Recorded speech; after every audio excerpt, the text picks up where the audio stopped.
Willkommen zu einer neuen Folge Vampyr. Wir sind jetzt zum draußen anwesend. Und das muss ja irgendwo hier sein.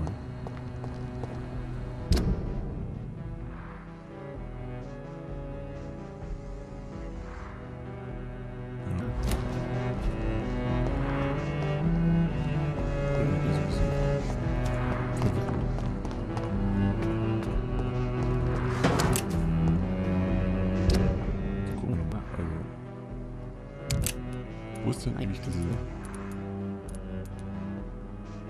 das Hauptquartier von... Jetzt zeigt mir doch eine Bürgerquest auf der Minimap. Warum wird mir die nicht angezeigt? Was ist da denn? Ein Ereignis hat stattgefunden. Hier finden verdammt viele Ereignisse statt.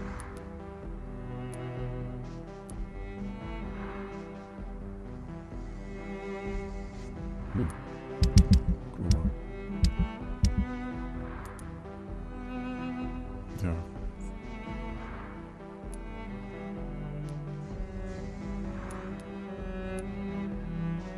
Ja, Sternenkonstellation. Fehlgeschlagen, weil der Typ nicht mitlebt. Das ist richtig.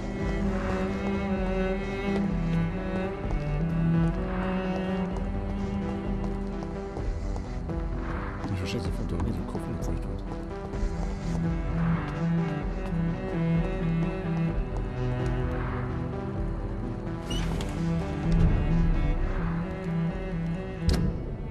Richtig. Irgendwie.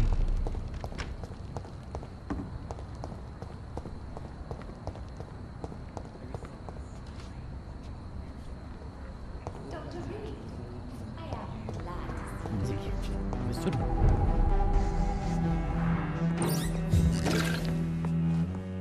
Good morning. Good evening, Miss Price. I'm Dr. Reed. Do you remember me? Dr. Reed? Yes, of course. You are the doctor who healed me and my mum. Good evening, Dr. Reed. Good to see you too, Carol. Are you all right? Oh, yes. I did not hurt myself recently. I know how to take care of myself now. I'm almost a grown-up.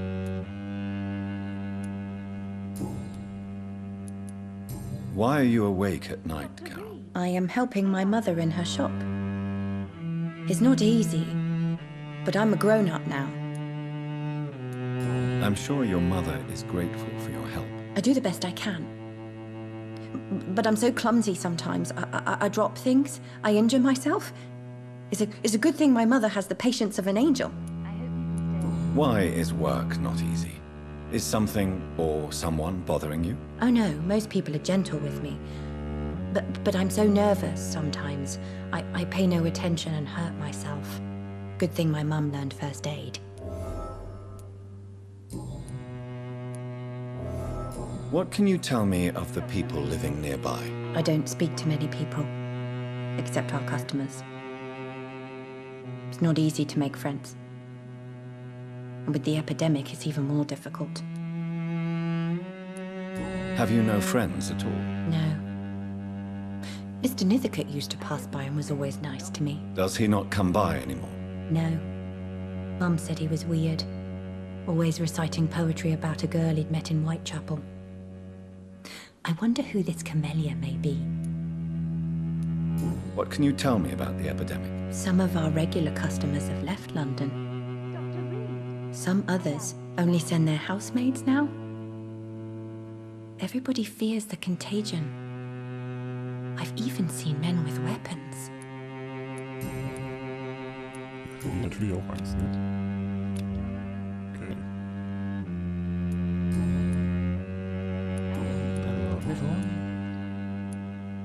Do you enjoy working with your mother? Oh yes, Doctor. My mother raised me alone after my father died. We've always lived together, and she has always watched over me. Do you remember your father? No, I was just a baby then. My mother always told me how strong and good he was. Do you ever think about getting married now you're a woman? Oh no, Dr. Reed. Mum always says I'm still a child who has no idea how tough life can be.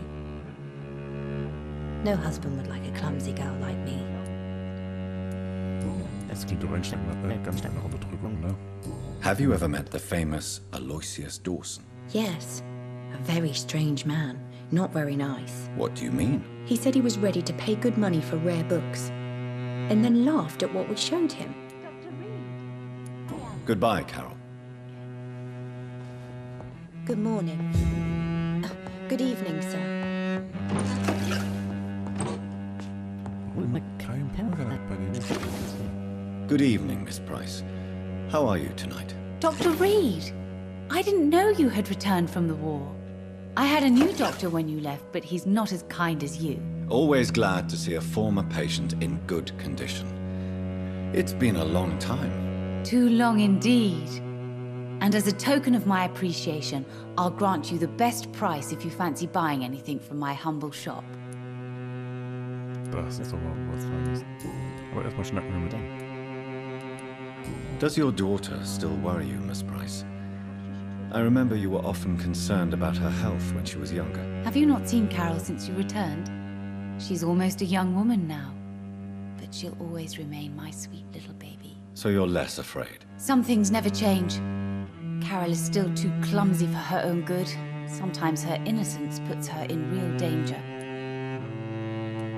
You have every reason to be cautious, Miss Price. Especially in these difficult times. Maybe you could talk with her, Dr. Reed. It would be nice to have a man here more often. We would both feel safer.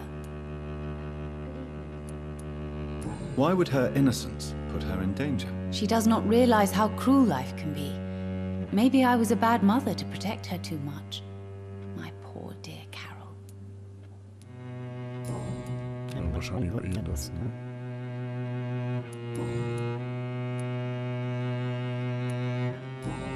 Wir haben wieder persönliche Fragen gehabt. Dann reden wir mal über London mit dir. Carol's gratitude is exemplary. She seems determined never to leave you. I'm taking care of my daughter as well as I can. It's not always easy, but she's the best gift life gave me. But she'll probably leave you someday to live her own life. Will that be difficult for you? Why would she leave? Children sometimes stay with their parents until the end, for they know no one else will love them as much. Have you noticed anything in particular in this part of town recently? Other than you coming back to cheer me up? Nothing at all, Dr. Reed. What can you tell me about yourself, Miss Price? I'm still managing my shop. The only difference is, since the quarantine, we're open at night. You, on the contrary, seem to have changed a lot. Really? Have I changed that much? It must have been the war and the night shifts since my return. Don't get me wrong, Dr. Reed, you're still handsome. Just maybe a little bit wiser, more serious. It suits you well. Tell me more about yourself. No new fiancé? I remember you were hoping to get remarried. I'm sure you must have a few suitors. Who would marry an old bat like myself with a grown daughter and a little business? As you know, I only fancy handsome men like yourself. Aha.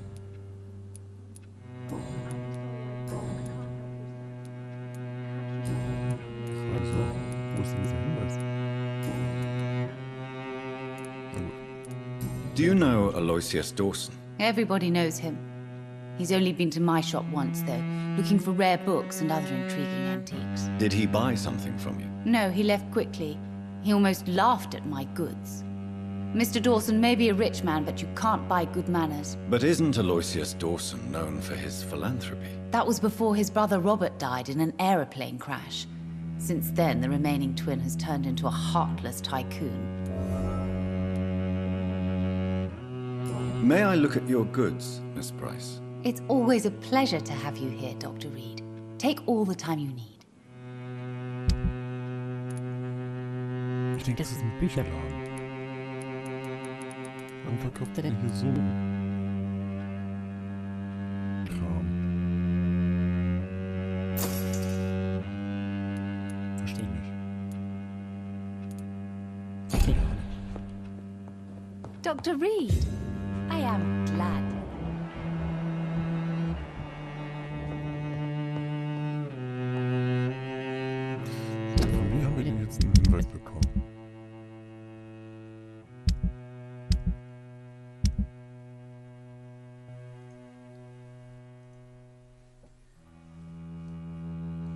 Also, wir haben von ihm jetzt hier die beiden Hinweise. Mal sehen. Wir kriegen wahrscheinlich einen Schlüssel. It's locked, all right. I hope you can stay a little I am longer. sorry, I can't help you, sir. Perhaps you should talk to Immer noch someone. Flu is not the only hidden killer around here. so. Good evening, sir. May I ask you what you're doing here at this late hour? I'm conducting an investigation about the epidemic in this part of town. And who are you, sir? I'm Dr. Jonathan Reed from the Pembroke Hospital. May I ask who you are and why all the questions? I'm Detective Inspector Charles Albright from Scotland Yard. And I don't find your answers convincing. What is a Pembroke doctor doing in the West End at this time of night?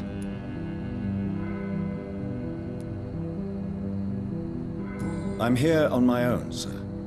I have no official appointment other than my desire to save lives. Then we have the same objective, sir. The difference is, to catch my suspects, I use a magnifying glass and handcuffs instead of a microscope.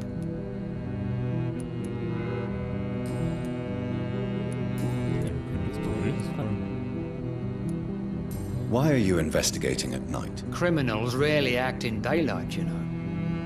But since you are also a night worker, have you noticed anything strange which requires police attention?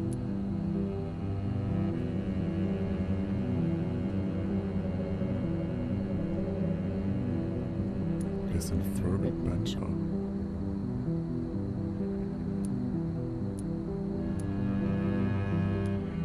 Does the name Fergal ring a bell? Fergal Bancher. Of course it does. Fergal Bancher, the Butcher of Galway. Hung in Dublin in 1857 for murdering more than 20 men with his bare hands. Why are you so interested in dead criminals, sir? What can you tell me about this district? I'm the one asking questions, especially when there's a killer on the loose. What killer? I'm not going to discuss that with a civilian, sir. Haven't I told you about the investigation I'm conducting? Perhaps I could help you. All right, without giving you too much information, I'll tell you this. I'm convinced there is a homicidal maniac on the loose, using the epidemic to disguise his kills. And what about the epidemic? We both know the situation is critical, don't we, Doctor? Colleagues of mine die almost every day. Ja, ne?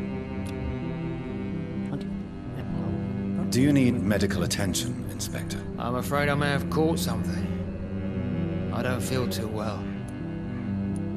You'll quickly feel better after taking this. Thank you, Dr. Reed. I really appreciate it. Tell me all you know about that homicidal maniac you're looking for. I'm not even sure there is only one. The wounds are always the same, but the modus operandi varies. Sometimes violent and brutal, sometimes precise and swift. How could different killers inflict the same wounds? That's my main problem. If my theory is correct, maybe we're facing a group of individuals sharing the same violent tendencies. Perhaps a sadist cult. What are you investigating, exactly? Mr. Kimura has been murdered. Always the same injuries. Wounds to the neck and massive blood loss. I'll stick to my homicidal maniac theory.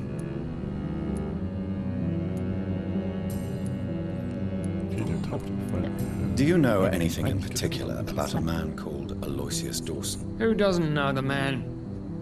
I think he intervened personally to put an end to the police strike of last August. What else can you tell me about him? Aloysius Dawson is exactly the kind of powerful and influential man who could commit murder and get away with it, with just one phone call.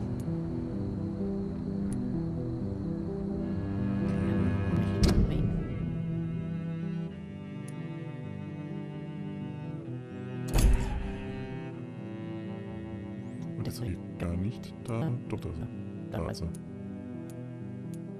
Das heißt, uns fehlt nur noch eine einzige Person in diesem Gebiet. Goodbye, Detective Inspector Albright. Goodbye, Dr. Jonathan Reed.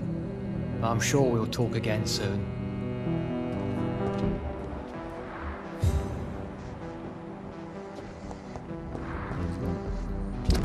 gerade gucken.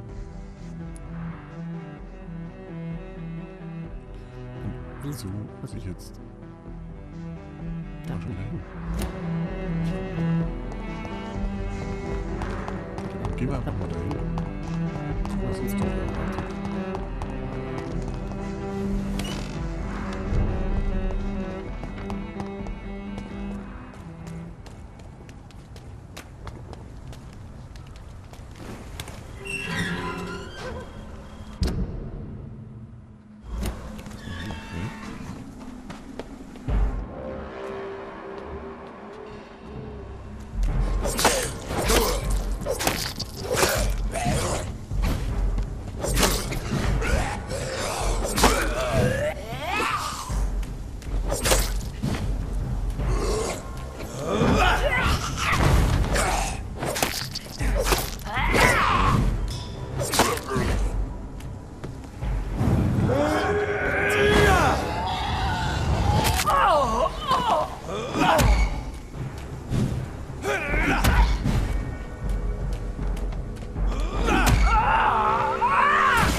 You're mine!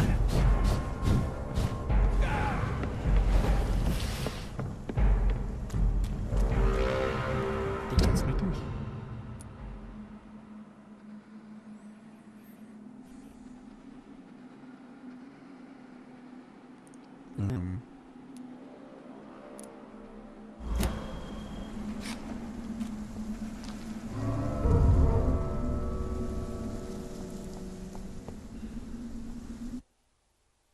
Warum muss ich denn da jetzt schon wieder runter?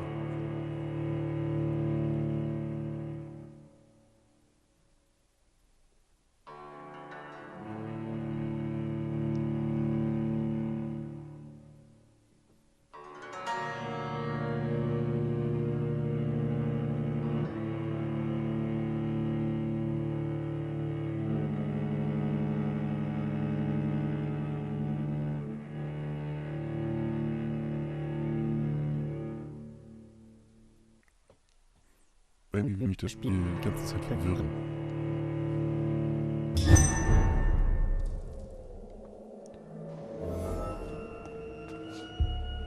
Vor allem auch das hier mit dem Bürgerkopf. Jetzt zeigt mir das ja schon wieder an.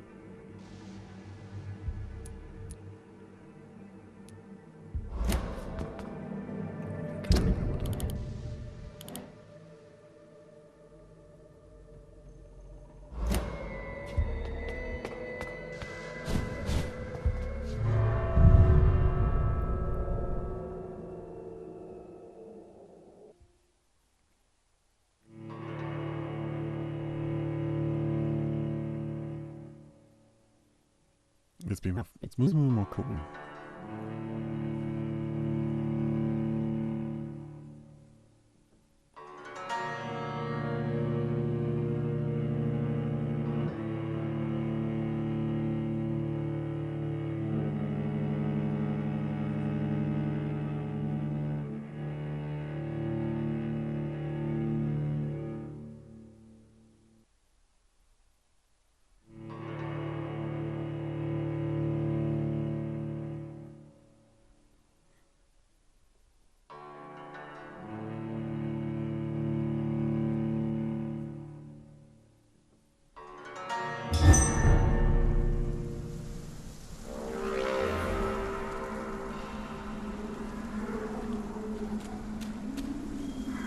Jetzt wurde ja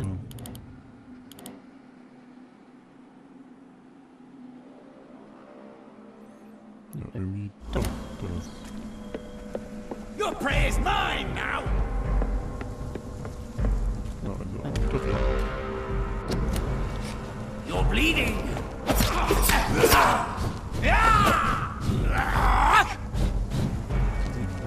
Gotcha!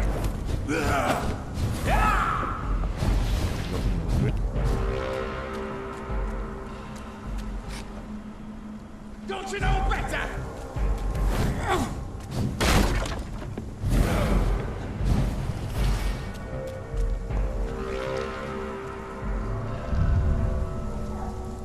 Also wir müssen doch in diese Kanalisation rein, um diesen Weg zu finden. Das ist irgendwie bescheuert gemacht. Das ist richtig blöd. Da hätten sie wenigstens auch den da unten machen können.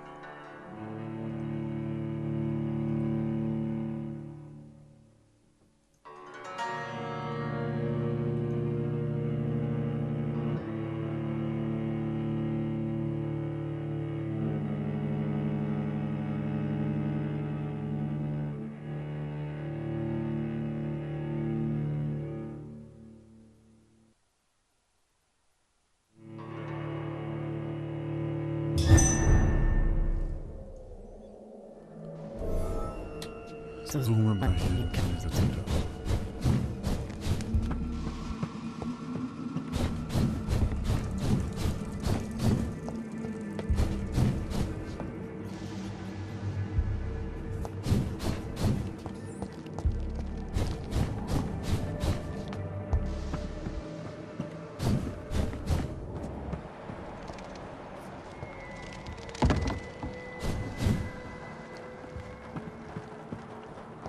Jetzt, wo ist das wohl hin? Wo ist eigentlich anliegen?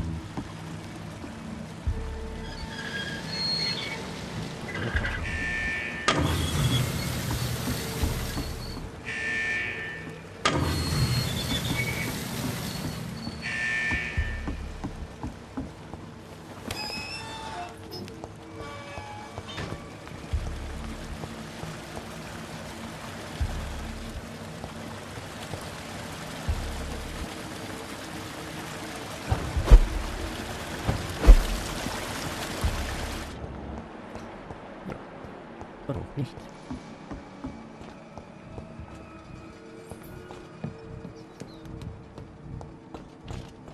Aber sind diese ganzen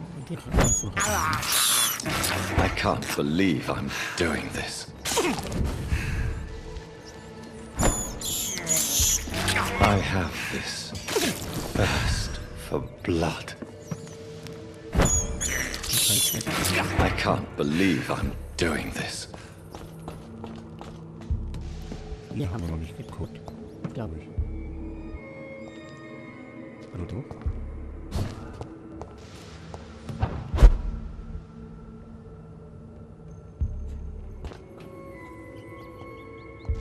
Was ist das denn? Nicht eins. In grün. Ja, okay, wir haben halt mal weiter. Da passiert nichts. Weiter geht's auch nicht mehr weiter.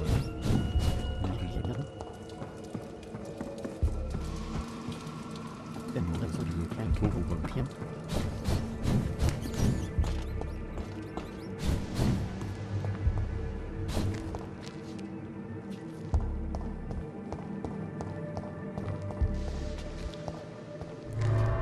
Da ist dieser Ausgang zum Tempelgarten.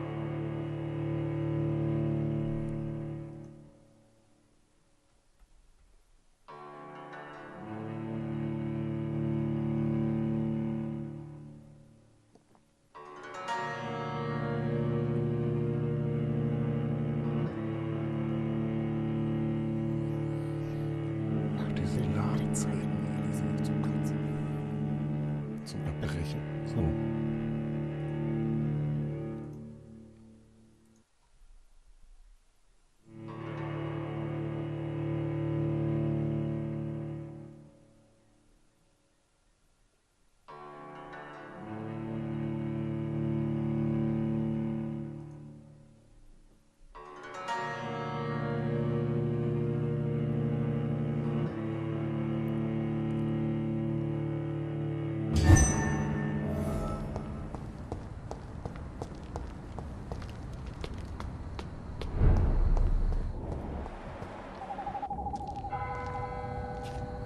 wir kommen hier raus. Was ist denn mit? Und da ist der Typ.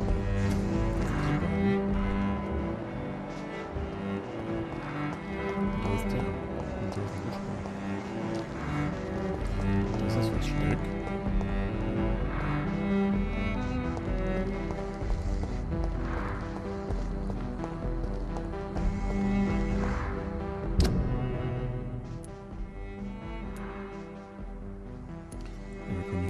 Ich will nur so gucken, wo der ist.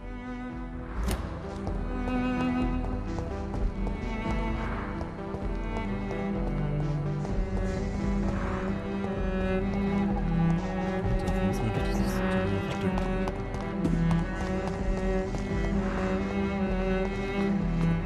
Ich glaube nicht hier. Das ist nicht welches. Turban-Typ, der hat gemacht. Das gesehen.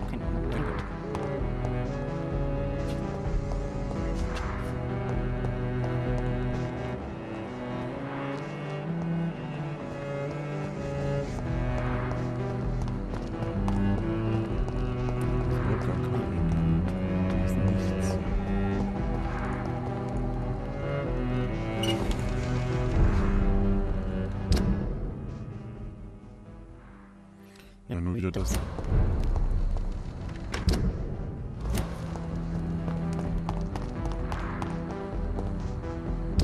Kann man das nicht auch in der Quest nachlesen, wo man hin muss?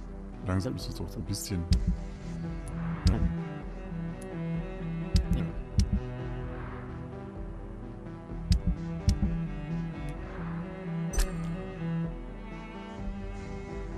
Kann ich irgendwas zu seiner Person erfahren?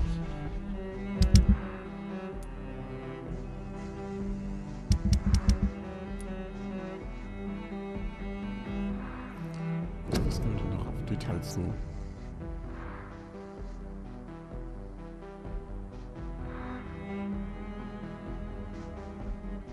Ja, in der Nähe vom Temple Church.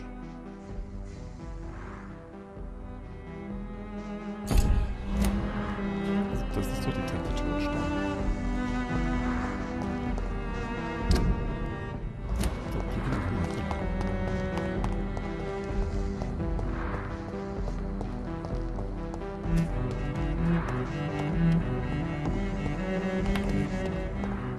Können wir das rein?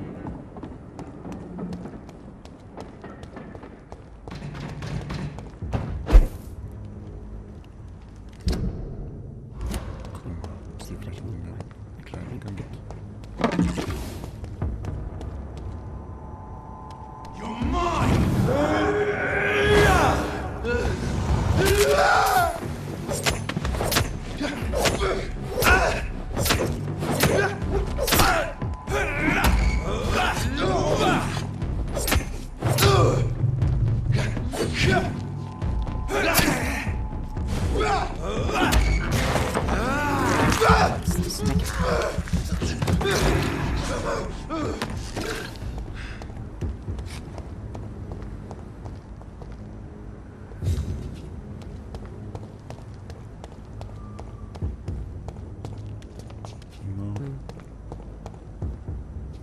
Vielleicht die Tür da.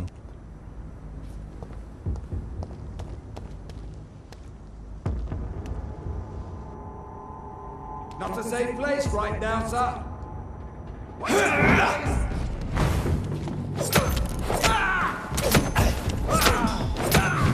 We cannot be defeated. Have faith.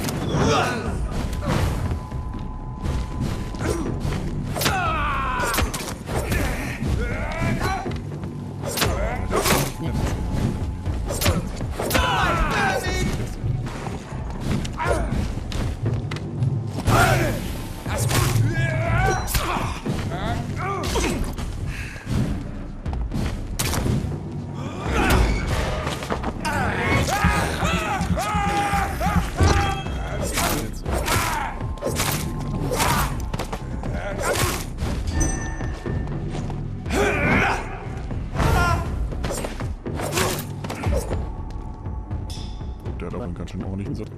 Oh, das sieht nicht sehr gesund aus. Jetzt kann ich in Ruhe wenigstens noch rumgehen und rumgucken.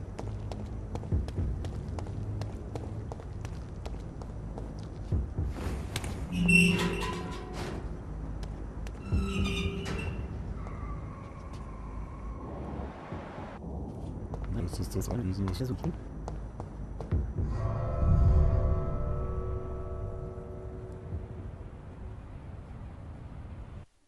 Das werden wir erst im nächsten Part erfahren. Wenn es euch gefallen hat, lasst einen Daumen hoch da oben. Dann sehen wir uns in der nächsten Folge wieder in diesem komischen Apartment. Bis dann.